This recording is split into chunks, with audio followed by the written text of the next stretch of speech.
Assalamualaikum warahmatullahi wabarakatuh. Saya Cindy Wulandari dengan NIM 6670220059. Tujuan saya membuat video ini yaitu untuk menjelaskan critical review dari 30 jurnal terkait dengan topik aksesibilitas pemilu bagi para penyandang disabilitas tunanetra. Alasan teoritis dari penelitian ini, jadi menurut ahli Profesor Gerald Quinn itu mengutarakan bahwasannya adanya pentingnya implementasi dari CRPD itu secara efektif, dan juga menyoroti bahwa banyak negara itu masih belum memenuhi kewajiban mereka itu dalam hal aksesibilitas politik. Nah, sementara itu menurut Anneliesen mengutarakan bahwasannya aksesibilitas non fisik seperti informasi yang dapat diakses, kemudian juga sering diabaikannya dalam kebijakan pemilu, dan juga hal itu membuat penyandang disabilitas itu merasa kesulitan untuk berpartisipasi.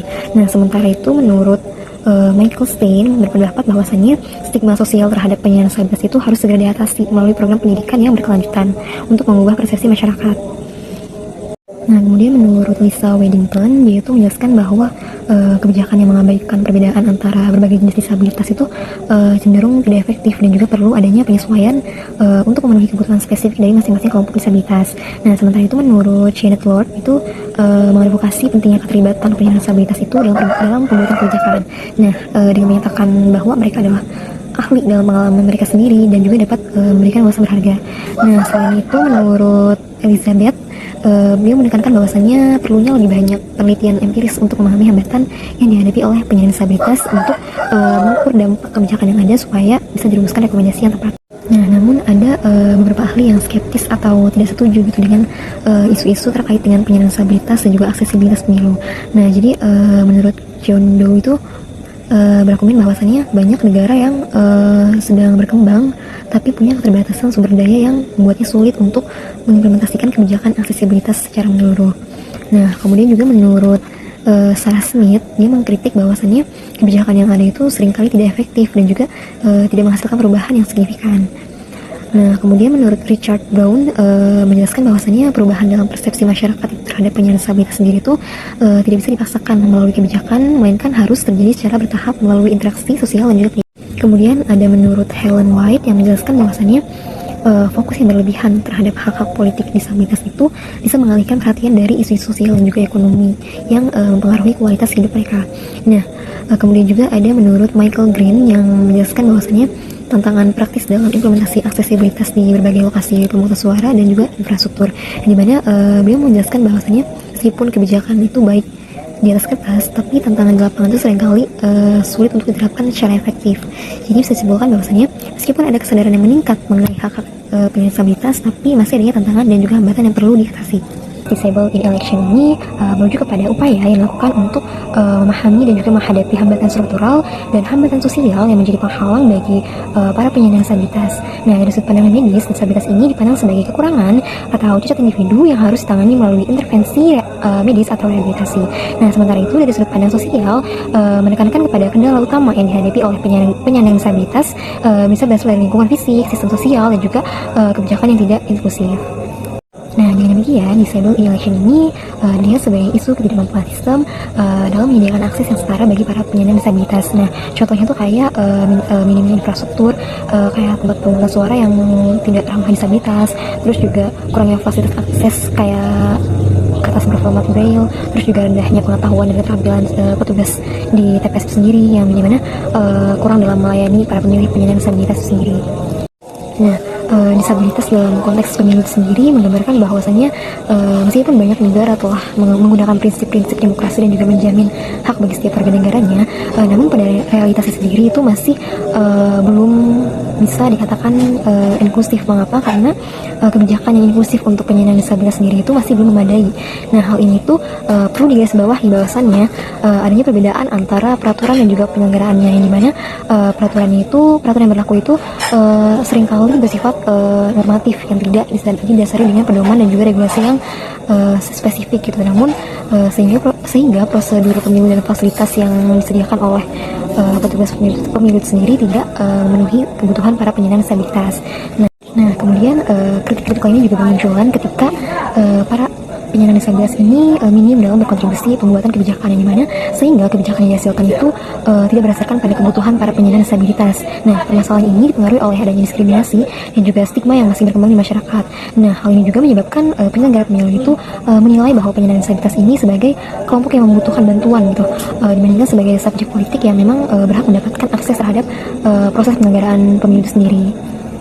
Nah, urgensi dari penelitian ini yaitu terkait dengan hak-hak penyandang disabilitas dan juga aksesibilitas pemilu, yang mana hal ini menjadi isu yang mendesak gitu, mengingat kesadaran publik terhadap pentingnya inklusi sosial dan juga partisipasi politik ini memang diperuntukkan untuk semua kelompok masyarakat, walaupun pada konvensi internasional seperti konvensi hak penyandang disabilitas atau CRPD yang menggarisbawahi terkait hak-hak tersebut, tapi pada realitasnya seringkali tidak memadai gitu. Nah, namun di negara Indonesia sendiri terdapat dalam Undang-Undang Nomor 7 Tahun 2017 yang dimana ini juga menjelaskan terkait hak-hak politik bagi penyandang disabilitas. Namun lagi-lagi pada kenyataannya menunjukkan bahwa terdapat gap yang signifikan gitu antara kebijakan dan juga praktik yang terjadi di lapangan. Nah, yang menjadi gap research dari penelitian sebelumnya dengan penelitian yang akan dilakukan itu, jadi dalam penelitian sebelumnya itu cenderung berfokus pada aspek-aspek normatif dari kebijakan tanpa menjelaskan bagaimana kebijakan tersebut itu dilaksanakan di lapangan. Nah, selain itu juga dalam penelitian sebelumnya itu cenderung menggeneralisasi antara pengalaman-pengalaman si para penyandang disabilitas ini tanpa membedakan jenis-jenis disabilitas itu sendiri. Karena kan memang disabilitas itu kan banyak jenisnya, itu ada tunanetra, tunarungu, tunadaksa, dan lain sebagainya. Nah, gimana hal ini tuh menjadi hal yang penting gitu untuk diselidiki kebutuhan-kebutuhan dari masing-masing jenis disabilitas tersebut. Nah, nantinya kebutuhan-kebutuhan spesifik dari berbagai macam jenis disabilitas itu kemudian akan digunakan untuk memastikan bahwa kebijakan yang diimplementasikan itu nantinya benar-benar bersifat inklusif gitu bagi mereka sebagai penyandang disabilitas. Dan juga penelitian sebelumnya itu kurang mengeksplorasi sejauh mana penyandang disabilitas ini turut berkontribusi atau berpartisipasi dalam proses pembuatan kebijakan pemilu. Nah, karena tanpa adanya partisipasi dari mereka, kebijakan yang dihasilkan itu cenderung kurang merepresentasikan dari apa yang mereka butuhkan. Nah, kemudian keterwakilan disabilitas dalam pemilu ini kan mencerminkan sejauh mana sih demokrasi ini berjalan secara inklusif. Nah, karena kan tanpa partisipasi yang memadai itu suara mereka itu tidak akan didengar gitu, sehingga hak-hak mereka juga diabaikan. Kemudian juga adanya stigma sosial dan diskriminasi terhadap penyandang disabilitas itu mengharuskan mengapa penelitian ini dilakukan gitu. Nah, karena stigma ini itu seringkali muncul atau berakar dari pandangan-pandangan yang keliru terkait disabilitas atau terkait dengan kemampuan disabilitas sendiri, yang pada akhirnya memperkuat pola pikir bahwa mereka ini adalah kelompok yang membutuhkan bantuan ketimbang sebagai subjek politik yang mandiri. Dalam pilkada tahun 2017 di negara Indonesia, kebijakan inklusif yang diterapkan oleh Komisi Pemilihan Umum (KPU) berhasil meningkatkan partisipasi pemilih penyandang disabilitas hingga mencapai angka 257,7%. Nah, berdasarkan data sistem informasi KPU ini, terdapat 50.108 pemilih penyandang disabilitas yang terdaftar sebagai daftar pemilih tetap atau DPT. Nah, bahkan lebih dari 129.000 pemilih penyandang disabilitas yang datang untuk memilih dalam pemilu pilkada 2017. Nah, rata-rata tingkat partisipasi dari mereka ini adalah 205% di tingkat provinsi, 99% di tingkat kota, dan 296% di tingkat kabupaten. Nah, berdasarkan data rincian tersebut, itu secara konvensi di Provinsi Aceh itu tingkat partisipasinya sebesar 968,2%, kemudian di Provinsi Bangka Belitung mencapai angka 107,6%, di DKI Jakarta 99,7%, Papua Barat 97,7%, Gorontalo 81%, Sulawesi Barat 61,3%, dan terakhir itu ada Provinsi Banten yang mencapai angka 22,7%. Nah, adanya peningkatan partisipasi pemilih penyandang disabilitas ini menggambarkan bahwasannya keberhasilan di mana dalam mewujudkan pemilu yang lebih inklusif. Nah, namun akan tetapi adanya peningkatan partisipasi itu tidak hanya disebabkan oleh kebijakan yang diimplementasikan oleh Komisi Pemilihan Umum, melainkan juga disebabkan oleh faktor eksternal lainnya seperti adanya peningkatan kesadaran publik dan juga advokasi dari organisasi penyandang disabilitas sendiri. Nah, selain itu juga kebijakan inklusif yang diterapkan oleh KPU ini itu meliputi ketersediaan template braille pada kertas suara, kemudian adanya aksesibilitas jalan bagi pengguna kursi roda, dan juga terdapat pelatihan bagi para petugas pemilu yang nantinya membantu para penyandang disabilitas ini untuk memberikan hak suara mereka. Nah, meskipun undang-undang tersebut itu menyediakan dasar hukum yang jelas dan solid, tetapi tanpa adanya regulasi tambahan yang lebih rinci itu kebijakan ini tuh bisa jadi sebagai dokumen normatif semata gitu, dimana berakibat pada kebijakan yang seharusnya mendukung hak politik bagi para penyandang disabilitas, tapi tidak disertai dengan tindakan yang nyata seperti pembuatan pedoman teknis, kemudian juga standar fasilitas yang perlu disediakan, serta prosedur pendaftaran dan juga dukungan untuk calon legislatif yang berasal dari para penyandang disabilitas. Nah, dengan kata lain, formulasi yang tidak jelas ini itu menyebabkan beragam interpretasi yang juga pelaksanaannya itu tidak seragam gitu di lapangannya, sehingga hak-hak tersebut itu tidak berfungsi secara maksimal. Nah, sebagai case study, pemilih dengan penyandang disabilitas tunanetra ini di Denmark itu tidak bisa memberikan hak suaranya secara pribadi gitu di negara bagian. Nah, sementara sistem pemungutan suara yang memberikan privasi kepada mereka itu adalah melalui telepon yang berhasil diterapkan di Australia pada tahun 2007. Nah, tapi saat ini mereka itu harus mengandalkan bantuan dari petugas pemerintah, yang dimana hal ini tuh mengancam hak mereka untuk memberikan suara secara rahasia gitu, karena pada realitanya jika mereka memberikan suaranya dengan berdampingan dengan seseorang yang bisa melihat, otomatis itu kan mengganggu hak privasi mereka sebagai pemilih yang seharusnya bersifat privasi atau rahasia. Nah, namun berbeda dengan Denmark, negara-negara di Uni Eropa atau UE itu sudah mengimplementasikan hak politik penyandang disabilitas sesuai dengan Konvensi Hak Penyandang Disabilitas atau CRPD. Nah, tapi memang dalam implementasinya itu bisa dikatakan masih cukup jauh dari kata ideal. Nah, selain itu juga pemilih disabilitas di negara Uni Eropa ini tuh masih dihadapkan oleh beberapa hambatan, seperti hambatan dalam akses menuju tempat pemungutan suara, kemudian juga hak mereka untuk mencalonkan diri dalam pemilu, yang dimana hal ini tuh hal yang menarik dari UE ini tuh dikenal sebagai negara pelopor hak asasi manusia, yang dimana hal ini menjadi perhatian khusus gitu, apakah negara ini tuh mampu menerapkan prinsip inklusivitas dalam pemilu atau tidak. Di beberapa negara Uni Eropa, penyandang disabilitas intelektual atau mental itu juga tidak diperbolehkan untuk memilih dalam pemilu. Mengapa? Karena mereka itu dinilai tidak mampu secara hukum.